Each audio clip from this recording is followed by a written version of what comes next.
Salut, citoyen! Ouais! Hey, on est en forme, hein? Oui, oh oui, citoyen, regarde ce que j'ai trouvé en plus. Oh, ouais! Une bonne pomme du pays, hein? Oui, ouais, hey, on va se la partager. Oui, citoyen. Ben oui, hein, parce que ouais, ça nous prend de l'énergie, hein? Ouais. Tiens, citoyen, mange ça. Ouais. Oui, parce que t'as besoin d'énergie pour aller faire ce qu'on fait, nous. Hein? T'aurais jamais cru être capable de courailler autant le pays, hein? Ben oui, quand on suit les instructions, hein, de celui qui a les résultats qu'on veut. Oui, citoyen, tu veux des bons résultats? Oui, oui. Va chercher ta conscience. Ouais. Oui, tu l'as ramené, là?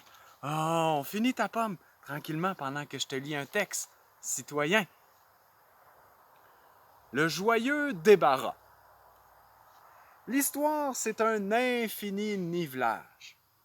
Ce qui reste derrière l'humaine charrue est bien propre de niveau et d'équerre. Il est impossible pour l'opérateur de quantifier au grain près la quantité de matériel nécessaire pour parvenir à l'objectif.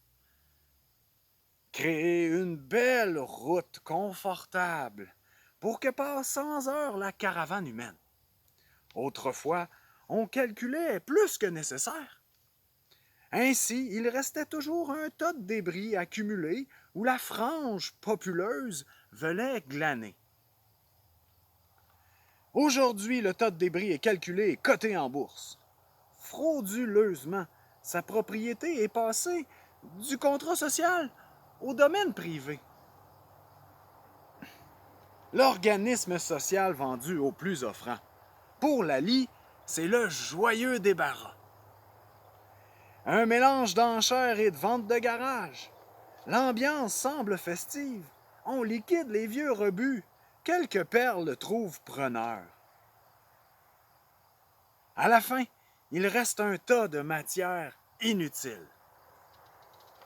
Inutilisable pour niveler la route vers demain. Hein, citoyen? Oui, t'as hâte d'être rendu à demain? Oui! Écoute. On le range facilement dans la benne à compost. Le petit tas. À la fin de la journée, on est un petit peu fatigué, mais récompensé par une poignée de petits changes. Juste assez pour payer les intérêts sur l'emprunt. Voilà maintenant 3 automnes que les débris refusent le dictat. 3 automnes à attendre que le dirigeant du pays annonce un nouveau contrat social. Notre culture devrait changer jusque dans nos viscères. Et la gestion du bétail humain devrait rester la même. L'argument débile qu'il fallait faire comme les autres pays nous est brandi par le bandit en chef. Ouais, citoyen, reste tranquille. Reste tranquille. Nos anciens rétorquent. Si le voisin se jette en bas du pont, faut-il en faire autant? On ne sait pas. On ne sait pas. Malgré tout, il nous faut admirer François Legault. Oui, citoyen, doux, reste calme, gentil citoyen. Il nous faut l'admirer comme notre plus grand ennemi. Ainsi, ses réussites sont nos réussites. Par conséquent, nous devons lui dire la vérité.